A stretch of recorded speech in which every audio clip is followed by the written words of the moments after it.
This is the kind of comparison that can save you from buying the wrong robot vacuum, because one of these costs as little as you can realistically spend on a vacuum mop combo, while the other is where robots start to feel genuinely smart. And here's the thing, raw cleaning power wasn't the biggest difference, and that surprised me. I tested the Tikom Robot Vacuum Mop and the Roborock Q7 L5 side by side in my real, messy, high-traffic home. Carpet, vinyl plank, open floor plan, the whole thing. And if you're trying to decide between budget baseline and smart upgrade, this breakdown is going to make that decision much clearer. Quick heads up, I'll link both of these in the description below if you want to check out current pricing or specs. These are affiliate links, which means I may earn a small commission if you purchase at no extra cost to you. And if you like honest side-by-side testing in real homes, not lab floors, make sure you subscribe. I test robots at every price point, so you know where your money actually matters. Let's start with the Tikom. This is about as low as you can go in price for a vacuum and mop combo, and honestly, it surprised me. I've tested a lot of budget robots that feel like toys. This one does not. First, it comes with a remote control. That's huge for anyone who doesn't want to mess with apps or Wi-Fi. You can literally press a button and let it go. Vacuum performance on carpet was better than expected. It picked up almost all the corn chips I put down, and I've tested many more expensive robots that don't do that as cleanly.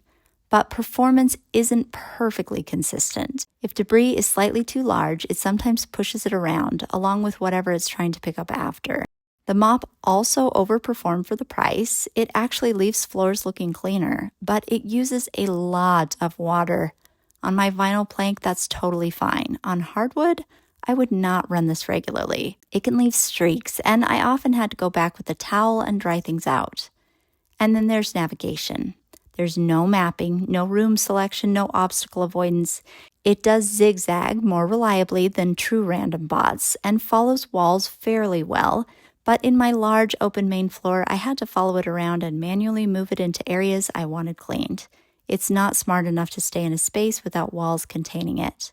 In a small apartment with laminate or vinyl flooring, this could honestly be fantastic. In a large, cluttered, open concept home, not ideal. Now, let's talk about the Roborock Q7 L5. This is where you stop needing to babysit. Vacuum pickup was roughly equal to the Tikom. If we're talking about pure suction on debris like cereal or chips, they were closer than you might think. But everything else stepped up significantly. The LiDAR navigation completely changes the experience. It maps your home, it cleans in straight lines, it finishes rooms efficiently. You can select specific rooms, adjust suction, set no-go zones, and pre-schedule cleanings. Instead of babysitting the robot, you press start, and it actually handles your floor plan intelligently. Battery life is noticeably better too. It handled my entire 1,000 square foot main floor in one run without needing to recharge. Now, the mop is still just maintenance level. It's essentially a cloth being dragged behind the vacuum, just like the Tikom, so it's not scrubbing dried spills. But you can adjust water levels, which makes it much better for wood floors than the Tikom. It's also less likely to streak, and coverage is far more consistent because of the mapping. So here's the real difference. The Tikom is about affordability and simplicity. The Roborock Q7 L5 is about control and efficiency. If you live in a small apartment, mostly hard floors, minimal clutter, and you don't care about mapping, the Tikom makes a lot of sense. If you live in a larger home with an open layout, mixed flooring, pets, or you simply don't want to babysit your robot, the Roborock is a meaningful step up, and in my opinion, completely worth the extra money if it fits your budget.